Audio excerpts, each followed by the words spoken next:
नमस्कार दोस्तों, अभी अपन बात करने वाले हैं एविडेंस के बारे में। जो अपन ने 4 टॉपिक देखे थे, that is inquest, evidence, witness on and court and it's power. तो अपना यहाँ पर सेकेंड टॉपिक है एविडेंस। तो एविडेंस में क्या है?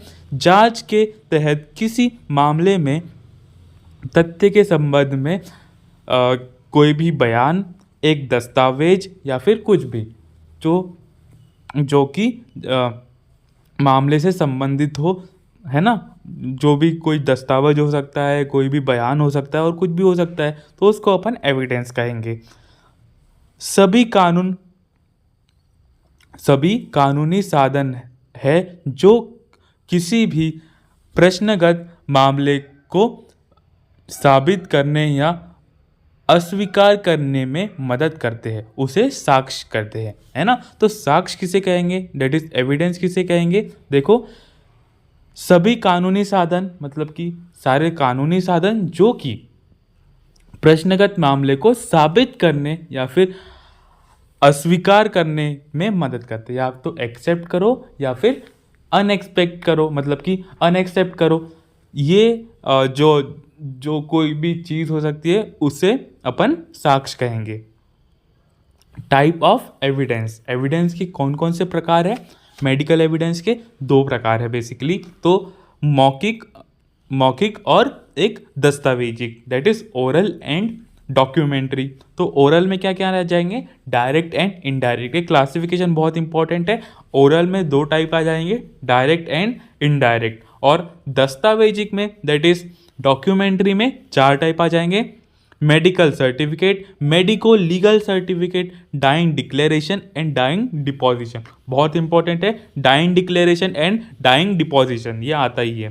तो फिर से एक बार बता देता हूँ, ओरल में 2 आते हैं, डायरेक्ट एंड इनडायरेक्ट, और डॉक्यूमेंट्री में medico legal certificate, medical certificate और dying declaration and dying deposition. इसके बाद में सबसे पहले अपन ओरल देखेंगे, दैट इज मौखिक सबूत देखेंगे अपन। इसके अंतर्गत साक्षी इंद्रियों द्वारा अनुभूत तथ्य तथा घटना से संबंधित ज्ञानपूर्वक परिस्थितियों का सीधा साधा, जैसा कि उसने देखा है, सुना है, उसका वर्णन प्रस्तुत करता है। जैसे कि जो उसने अपनी इंद्रियों द्वारा अनुभूत किया है या देखा है, उसको वो सीधा साधा जैसे क्या वैसे अगर वो बता रहा है, दैट इज मौखिक, दैट इज ओरल, है ना। ओरल एविडेंस, ठीक है।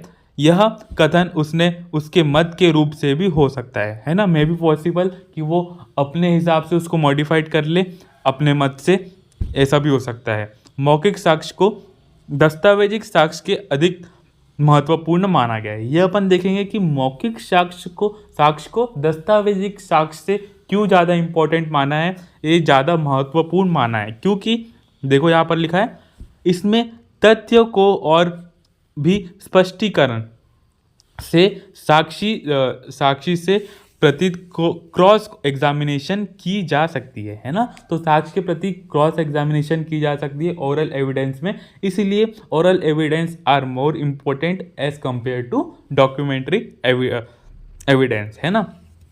देखो, इसके बाद क्या है? Documentary evidence. डॉक्यूमेंट्री एविडेंस से अपन ने क्या क्या पढ़ा था? Medical certificate, medico legal certificate, dying declaration and dying deposition. तो मेडिकल सर्टिफिकेट क्या क्या है? देखो, मेडिकल सर्टिफिकेट के अंदर क्या आ जाता है? Illness certificate, medical certificate for illness, birth certificate, death certificate, certificate of fitness, है ना। तो ये 3 चीज़ें आ जाती है। कौन सी? Medical certificate of illness, death certificate, birth certificate या फिर certificate of fitness. Medico legal report में, मेडिको लीगल रिपोर्ट नाम से ही समझ में आ रहा है, तो मेडिको लीगल रिपोर्ट में आ जाएगा पोस्टमार्टम रिपोर्ट, इंजरी की कोई रिपोर्ट है या फिर सेक्सुअल ऑफेंस। ये 3 चीज़ें मेडिको लीगल रिपोर्ट में आ जाती। कौन कौन सी? पोस्टमार्टम रिपोर्ट,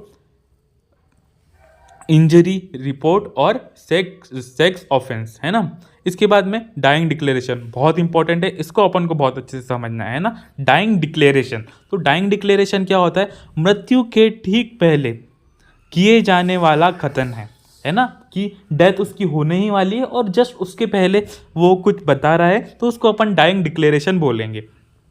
यह घोषणा उस व्यक्ति द्वारा की जाती है जो किसी दुर्घटना या हिंसात्मक अपराध के फलस्वरूप मृत्यु की के कारण पहुंच चुका है ना, कि उसकी कोई दुर्घटना के कारण या फिर कोई हिंसात्मक अपराध के कारण उसकी मृत्यु हो रही है, उसकी जस्ट पहले वो कुछ बता रहा है, तो उसको अपन क्या कहेंगे, डाइंग डिक्लेरेशन। इसे लिखबंद चिकित्सक का अधिकार है, मतलब कि चिकित्सक का कर्तव्य क्या है, मतलब कि चिकित्सक उसको लिपिबंद करेगा, है ना, तो उसको कौन लिखेगा, चिकित्सक लिखेगा। Dying declaration must be recorded by medical officer, देखो लिखा है यहाँ पर। इसके बाद में डाइंग डिपोजिशन। डाइंग डिपोजिशन क्या है, मृत्युकालीन साक्ष्य रोगी के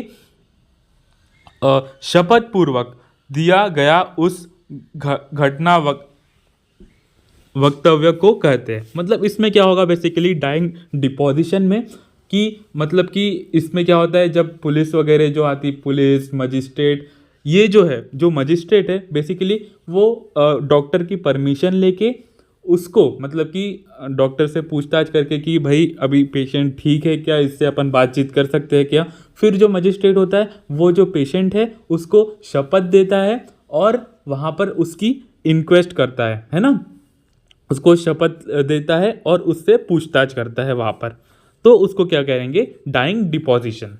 तो देखो ये बहुत इंपॉर्टेंट है, डाइंग डिक्लेरेशन और डाइंग डिपोजिशन में क्या डिफरेंस है, यहाँ पर अपन देखना है। It can be, dying declaration में देख रहे हैं अपन सबसे पहले, it can be recorded by magistrate, doctor, even a lay person, है ना, तो ये कोई भी रिकॉर्ड कर सकता है डाइंग डिक्लेरेशन, है ना, क्योंकि वो मर ही रहा है भाई इंसान, तो कोई भी जो भी है, चिकित्सक है वहाँ पर, नर्स है, अटेंडर है, जो भी है वहाँ पर, तो वो वहाँ पर उसको नोट कर सकता है डाइंग डिक्लेरेशन। लेकिन जो डाइंग डिपोजिशन होता है is only recorded by magistrate, तो जो डाइंग डिपोजिशन होता है वो बस मजिस्ट्रेट ही रिकॉर्ड करेगा, है ना, जो मजिस्ट्रेट होता है वो ही डाइंग डिपोजिशन को रिकॉर्ड करता है।